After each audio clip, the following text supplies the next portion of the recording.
without borders, you don't have a country, and the left doesn't want national divisions. It wants the international bodies to rule the world. This is not a conspiracy theory.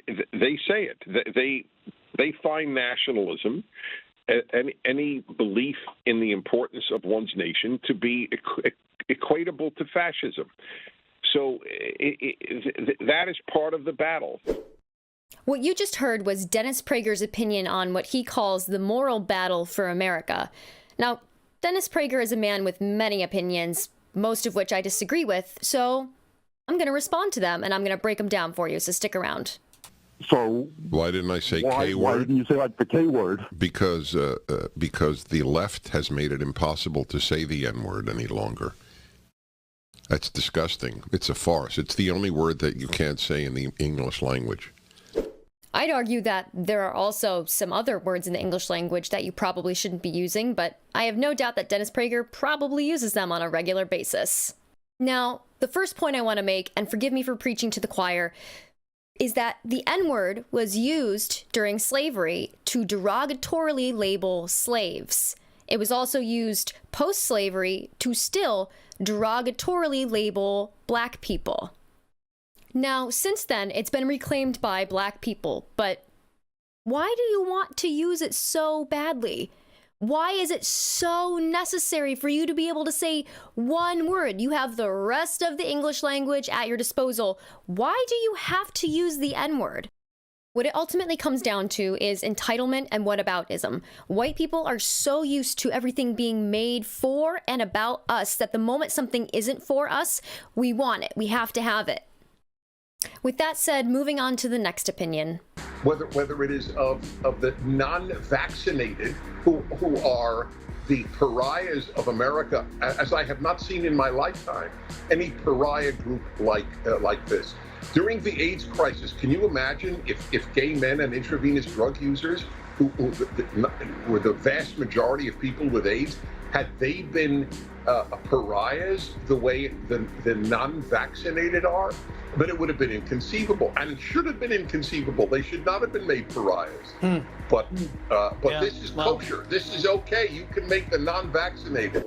Can you imagine if the gays and those who suffered from AIDS were seen as pariahs in the 80s? Except they were. People were fired from their jobs. People were evicted from their homes. People were disowned by their family members. They couldn't get treated at hospitals.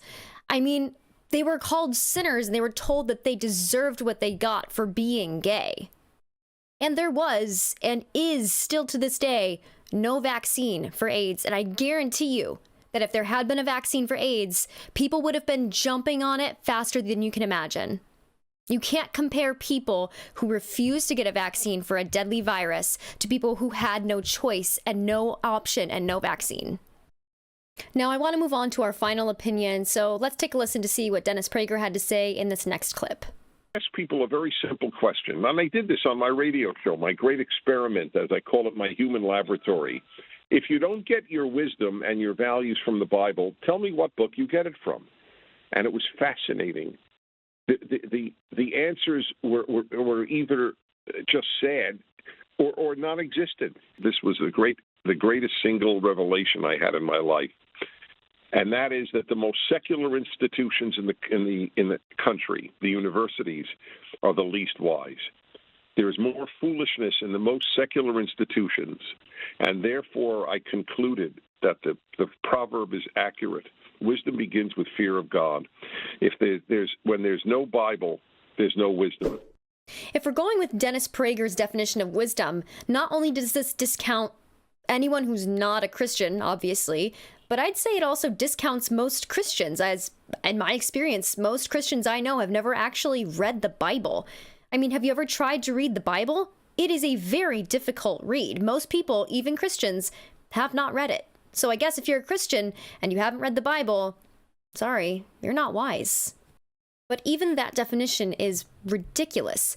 The definition of wisdom is learning over time and through experience. You don't have to get wisdom through a book. You can read many, many books and gain wisdom that way, but you can't just learn wisdom like math through a book. It is something that you accrue over time and experience. One of the confusing things about life is how many nice people help destroy societies. The human being is a macro and a micro being among the many, many differences within each of us. There were undoubtedly many nice slaveholders in the South. What's up, everybody? Major Retired Richard Ojeda here, and the GOP sure has some weird figures, all of them. The politicians, the media, the donors, they all have some very strange beliefs too. COVID deniers, climate change deniers, Holocaust deniers, all sorts of very peculiar, very false beliefs. Compared to that, Dennis Prager saying that there were many nice slaveholders in the South is just another Monday. For me, that's completely insane. For them, it's an easy pill to swallow. If you had been invited to one of their homes, you would have been treated beautifully. But they supported a vicious system. The left is a vicious system. It's not slavery. Although the end result of all leftism is the enslavement of populations, not as in transatlantic slave trade or chattel slavery, but in the diminution of human rights and liberties, which is a form of enslavement. Of course, for the far-right conservatives, a little return to tradition couldn't be so bad. Sometimes idealizing the 1950s isn't enough for these guys. They need to go far, far back to the days of chattel slavery, when we had people enslaved in this country, when we had a democracy that excluded almost everyone, which cannot be called a democracy at all. We think that people who do bad things either think they're doing bad and so they're truly evil, or they will be obviously bad in interpersonal relations, but it doesn't work that way. Nice people can support vicious things. That's not to misinterpret Prager's words. He's saying that the context of nice people in bad systems, to him, these slaveholders were just nice people that participated in a bad system. I just can't agree with him. The days of slavery in this country and worldwide was incredibly cruel and riddled with insane, soul-crushing abuse. Slaveholders treated other human beings like they were cattle. The only people they were nice to were their other colleagues, the other slaveholders. What do you mean slaveholders were nice people that would treat guests kindly? Which guests? Because you sure know that anyone who didn't belong to their ruling class was treated inhumanely. Maybe Dennis Prager's existence has been so easy that he fundamentally can't understand that. He sees nice people in the bad systems because he's the exact type of person creating that whole system. He's never been at the other end of the violence, so he's blissfully ignorant of it. He never became aware of his own place in the world.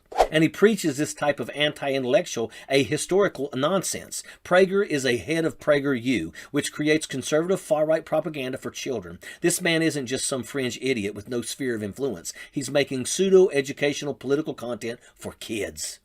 Young people in this country are listening to his rhetoric. It used to be first up on the YouTube algorithm aimed just for kids, up until many of their videos got taken down for disinformation and hate speech. They took the case to court and lost. That's how wrong this man and his beliefs are. But the GOP relies on false beliefs and narratives to maintain its base. They don't have anything else. There's no two sides to the story, not anymore. There never really was. There's the truth, the fact that all of this deserve equality and liberty in the world, and then there's the lie. The story that these and bigots came up with to justify their own evil actions. The GOP is on the wrong side of history, and that's a fact.